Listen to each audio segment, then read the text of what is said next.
Well, awesome, Richard. Great seeing you. Thanks so much, and Marshall, thanks for being here. I was wondering what are we doing today? Well, we're going to be doing some tea. Marshall here is one of my nerdier friends. He's in the whiskey community. He has his own podcast called Rough Spirits, but he's also one of my rum friends. So whenever he has something strange, weird, funky, he seems to think that I want to try it.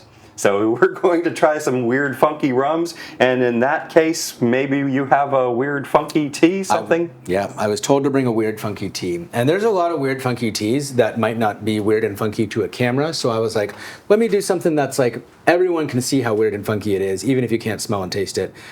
So this is a fermented tea, already a little weird, from Yunnan called Pu'er, and it's been stuffed into the skin of a mandarin orange called a xiaoqinggan. And then they dry it, and it continues to ferment in the orange skin, and it, of course, absorbs some of the essence of this dried orange. It's called chenpi in Chinese, and it's this very distinctive aroma that you get, and then you just steep the whole thing. And I actually have a special vessel today that I'm going to be using to steep it that I'll use this for like green teas and basically this little guy here. I'll let you check it out, and I'll just hold it up here. No? Yeah? Okay, cool. And then, here, Marshall, you're our guest today. You can take hold of that little guy and examine it. Oh, okay. The little lid is just the little hat of the orange skin that was cut out so they could stuff the thing in, and they kept it on there. That's unique. Yes, exactly. I was the cue was weird, so I'm like, okay, what's weird looking? A little bit nerdy. And it's kind of weird tasting. I mean, for people who haven't had fermented tea before, any fermented tea would be weird. Yeah, that has an interesting aroma to it. So the way I'm going to make this is very unusual. It's not the way I made tea last week. I was using a gaiwan last week in a teapot. I'm just going to use this guy. It's called a Song Dynasty. It's one of the Chinese imperial dynasties. And here, I'll give the turtle this little hat here. See if that stays on. That's our tea pet. So I'm just going to, there's a little hole on top and there's a little hole on bottom. So I'm just going to try and pour through that hole. And the tea is going to gradually rehydrate and expand as I do that. And you can see it's already got some nice color on it. This is an aged tea. It's a fermented tea. These are from 2021. And Pu'er is like whiskey in that it gets better the older it gets, but unlike whiskey, it continues to age in your possession. So it doesn't have to be in a barrel. Okay. It can just be in your pantry or whatever. Main thing is just keep it away from other smells, because as you'll see, tea is really good at absorbing smells. It absorbs the smell of this orange that it's pressed into pretty well. I'm going to give it a little bit more pressure here now that it's kind of softened a little bit.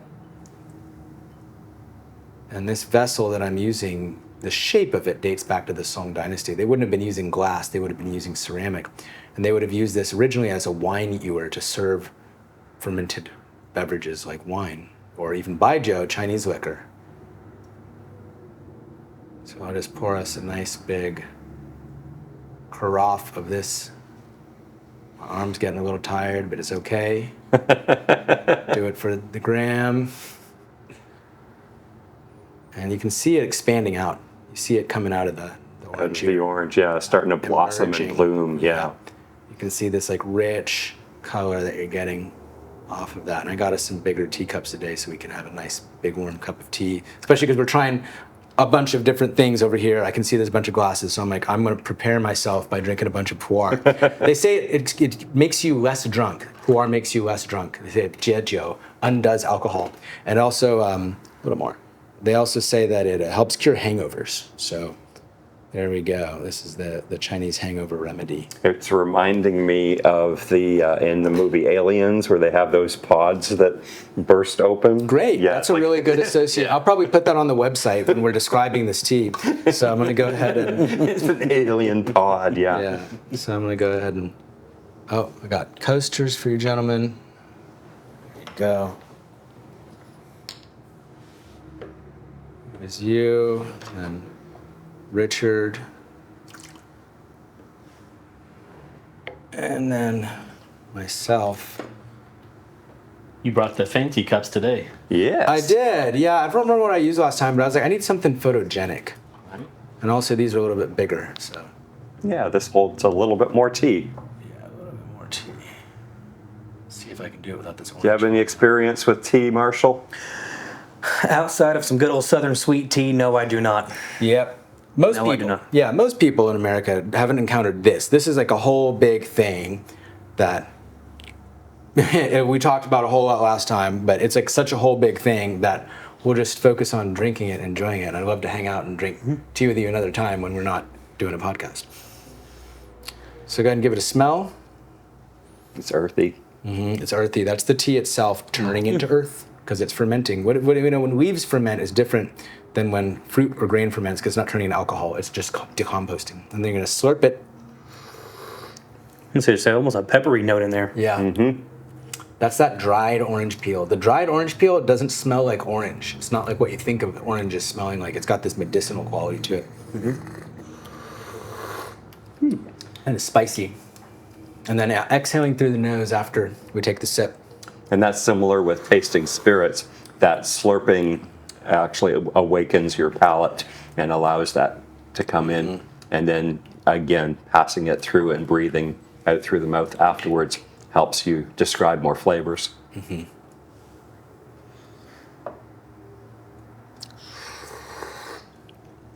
So we got peppery, we got earthy. I know you guys like to talk about tastes. So we got peppery, we got earthy. There's I don't know what it is, but there's like we were talking last week about going back to your family and your grandmother, and this has a lot of that. This reminds me of memories of home. People say that a lot with Pu'er specifically, fermented teas in general, and specifically Pu'er. And then the orange, I think, gives it this grandma vibe or grandpa vibe, because I don't know, I feel like they would have dried oranges around. It's like baking. There's something baking in the oven. Yeah, it's got a spiciness. Not like pepper spicy or like not like chili pepper spicy, but like spices. What are you getting, Marshall?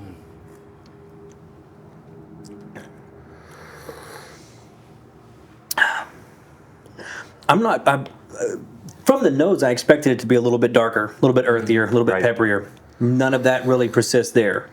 This seems to me more like, I guess like an older shoe polish or something kind of, if you've ever had to strop a knife blade and you get that old leather strap out, that's kind of that just sense of that old leather strop. That's what I'm getting. Hell yeah. That's a good note. Yeah, cheers. That's a really good, both good notes. Very good. Because those are the kind of notes that I'm more into and that tea culture is really more into than those things evocative. Like stropping a knife is a feeling. You've got a feeling associated with, if you've done that, and then there's the smell and there's the feeling and the whole vibe of that. And then like grandma, grandpa, that's like a vibe. That's more of a feeling than it is just a smell. Yeah, it's not really a woodiness. Like a barrel type of woodiness, because there is some little hint of tannin in there. If it was a whiskey, you would think it wasn't aged enough. Right. That there wasn't enough tannins coming through, but it's very pleasant. Yeah, Pu'ers are generally very smooth. They don't have the bitterness you would expect from the darkness. Like when you see it, you're like, it's like coffee.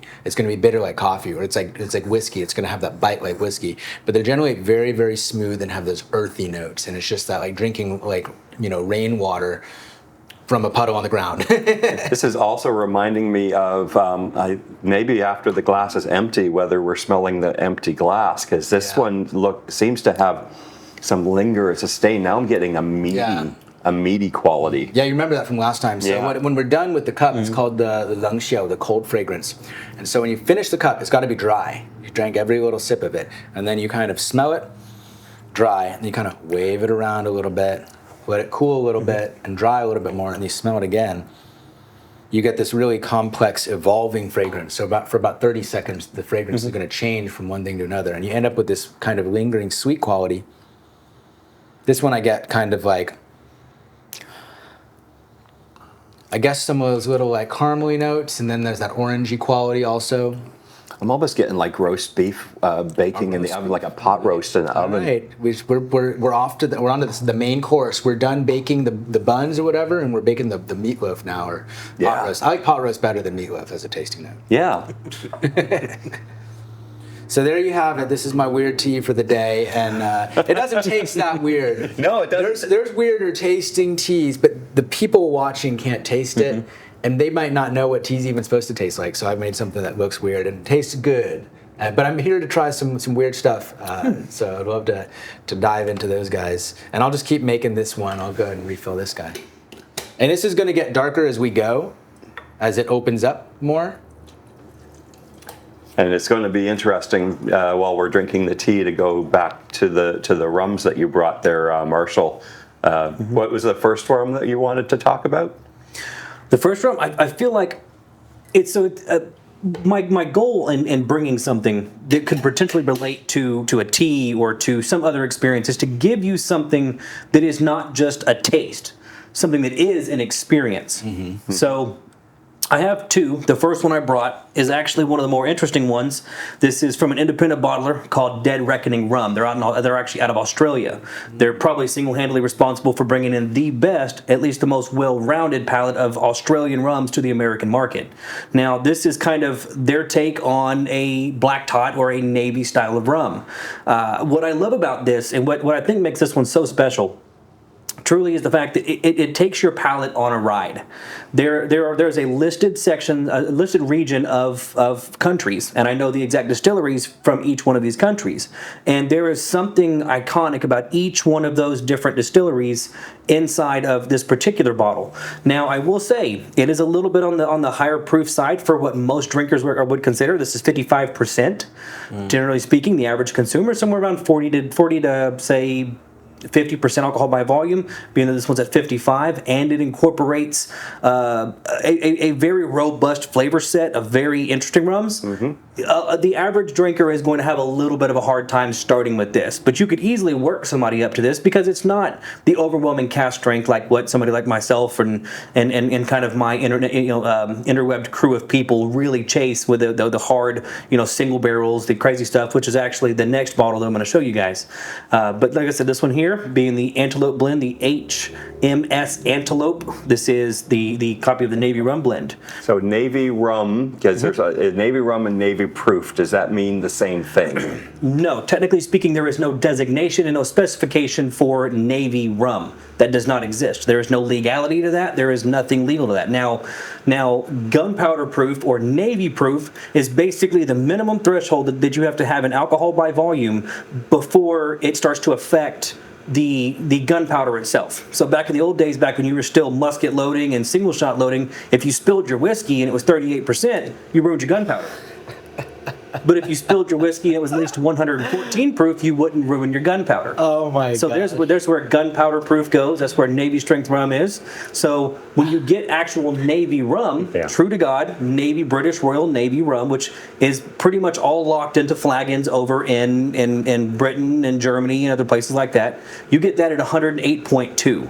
And the reason why they put it down at that low proof is because they were mixing 16,000 liters at one time, and then basically redistributing that amongst their ship. There's an entire really interesting backstory and back culture into British Royal Navy rum, and what this is basically a modern day recreation, a very polished and a very super straight recreation of what the British sailors would have used pre-1972 after the inevitability of Black Tot Day, where the British Parliament basically came in and said, you're no longer allowed to have rum on the ship. All of the guys are no longer allowed to have their daily ration of rum, and that caused a mini exodus of people out of the British Royal Navy. Now, here's the crazy part. You can still get a hold of that rum to this day. There are several of what is called a flagon, a concrete or ceramic vessel that is usually encased inside of a wicker basket. Those are sold out and released by several different governments, but mostly, a British bonded style of warehouse, and you can still get those to this day. And I've had the luxury of being able to, actually Richard has had the luxury too. I brought some to him, and that is a very interesting, I consider it to be the world's greatest infinity bottle. This is the next best step down the line. So, yeah. Which number of spirits are going into this blend? Okay, so this one here looks, and I forget exactly how many barrels of each country. This is bottle number 5 of 47 for the 2023 batch. The first batch was 2022. This is a blend of Australian rum, which is Bentley. Jamaican rum, this is Clarendon, fairly low ester, very similar to your Appleton rums. Guyana, which is almost all rum out of Guyana, is DDL, same people that make El Dorado. Then you've got Trinidad, which is actually the other bottling that we're going to be taking a look at here. And then Barbados, which is Foursquare. So I don't know the exact proportionality, but I know that even the most minimal of this one here was at least 25 liters. So they've really done a good job of just recreating this one here. So this is truly world spirits exploration, which is what we're into in this community. And then having a place with Sohan to try and find these new things. And yeah, this is an amazing world spirit. So if you'd like to pour some for us, I would like to see what you brought. Yeah, I think this will be a very interesting one. I didn't know any of that stuff. Because we do a bunch of whiskey stuff together. I don't know very much about whiskey, but I know way, way less about rum. Apparently, I am starting to glimpse how much and what kind of stuff there is to be known about rum as a subject. So these are going to be multiple distilleries, multiple distillation styles, multiple starting points. They're all going to be distilled from something in the process of making sugar. Because that's what makes it rum. But are they in barrels? Yes, Yes. these are all going to be barrel What kind aged. of barrels? Typically speaking, ex-bourbon. Got it. Ex-French oak or ex-bourbon. Got it. So- Okay. Wow. So your base specification for bourbon says that it needs to be in new oak. And what proof do you need your rum to be to not ruin your gunpowder? It needs to be at least 114 proof not to ruin, at that point in time, your standard black powder. Now you can basically pour liqueurs on it and your gunpowder is probably still going to be fine. But this was back when the British Royal Navy was running wooden fleets. And black powder. So yeah, this love was that. musket days. This was the days of piracy. Now imagine high proof spirits in a ship with gunpowder. Yes. And late at night, some crew member getting a craving for high proof spirits, and he lights a flame lantern or candle, goes down into the hold, puts his candle Blows or his everybody up. flame, and yes, he blew everyone up. I can see why they stopped allowing it on ships. But take into consideration, it was only 1972. Yeah. They leveled Long up after in they were done loading 1972. they were just like, this is a problem, but I don't know what to do about it. there's no solution to this problem. It's just a hazard of being at sea. So we were talking about trade and having those packets of tea and going to multiple nations and having this commodity that you can trade for other Absolutely. goods and services. Absolutely. This is a commodity when you're in port. This is your money. So if you're not drinking it, you can buy, sell it, and trade it. Because it is at such a high proof, you can actually increase the volume. Cut it. Yeah. By adding some water. And now you have more products. You can serve your local bars. Your military or your Navy become entrepreneurs while they're in town. And what are they buying with their rum money? Amusement. Entertainment. Got it. I wouldn't say anything. I knew what you were going to say, but I didn't know how you were going to say it. So yeah. To add a little bit more of the historical knowledge there in a lot of cases there were ships transporting as much rum, as much tea, and as many sugars and spices all at the same time. There was a yearly there was a yearly minimum of how much rum that the British Royal Navy would buy from Jamaica. Then they would go to Trinidad, then they would go to Barbados, then they would go to Venezuela, then they would go to the American coast. And there was a certain amount that they would basically specify. We need however many thousands, however many hectoliters, or however many barrels worth of rum from Trinidad, rum from Jamaica. And you can actually go online and you can find purchase orders from 1860s, 1870s, 1880s, actual physical purchase orders of what the British Royal Navy wanted from each one of their regions. And it's kind of thanks to this Navy style rum in which we start seeing a lot of the rules and regulations from countries like Jamaica, countries like Trinidad, that can make really highly potent, estery, very robust rums, sometimes to the point of detriment to the end user. So a lot of the caps and to the threshold of how funky and how awful something can get was regulated by the purchasing of the British Royal Navy. So there's a lot of really cool stuff that has come in here. This is a Marshall rum. If somebody said Marshall brought this rum, I wouldn't be surprised. It's very bright. It's there's almost a harshness of alcohol on the nose. Tell me about esters a little bit, because I'm not familiar with those. You have esters technically in your tea. You have esters in rum, you have esters in whiskey. An ester is basically just an individual molecule or a series of molecules that are stringing together that create a certain flavor. So your palate, your taste buds, your entire oral sensory mechanism that is built into your face can only detect certain things at certain proof, and it can only detect certain, like some people taste, cilantro and they think they're eating soap. That is a genetic difference between my palate and theirs. I will taste things out of this that other people won't. So what the esters are really there for, and you have several. I could go into hours naming all the different ones and how they interact and where ethyl acetate. Hey, man. And ethyl acetate gives you one very key signature note in rum, and that's banana. Yeah. Ethyl acetate will give you an overwhelming sensation of banana. And that's something, it's kind of like banana Laffy Taffy, bananas Foster, not ripe, overripe banana, but it's a really cool, very, very unique note. And generally speaking, you're not going to get a lot of that outside of the really funky stuff. So you start getting into the Jamaicans, you start getting into Trinidad's, and all of a sudden your ester counts, which are basically parts per million or parts per hectoliter, that's a whole big math equation there that I don't want to go into. But esters are basically the chemical compounds in which your mouth and your taste buds are going to be able to interpret. So the higher the ester counts, the wider and the more complex those chemical compounds are. And generally speaking, the higher the ester, the more experience your mouth is going to be able to take in. Now, there's a lot of things inside alcohol you will never be able to detect. Sure. Most of us actually can't taste ethanol. Ethanol is a very simplistic, very, it's a prominent chemical, but it's not a dominant chemical in which your mouth can taste. Unlike dogs, they say dogs can taste ethanol. Well, you say most people, so some people can. There are people in this world that can taste all kinds of things. Just like it's kind of, taste is a spectrum, the same way that vision is a spectrum. Sure. So it's a very interesting thing. But what I will say here, if you can really objectively sit back with that one, let that run through the palate, you'll start getting something that resembles a little bit of a Jamaican kind of funk quality. Right. But at the same time, there's a little bit of what I like to call my dirty sock note. I love my dirty sock note. I don't know what it is about it. My personal portfolio really loves to get these really harsh chemicals that kind of present like a dirty sock. So, but at the same time, there's also a very sweet floral presence that is brought in, I do believe, by the addition of the Barbados rum in there. So, cheers. Here's a game you can play at home. Google, what does the center of the universe or center of the Milky Way galaxy taste like? And they found a large pocket of ethyl formate. So the answer is it smells and tastes of raspberries. How about that?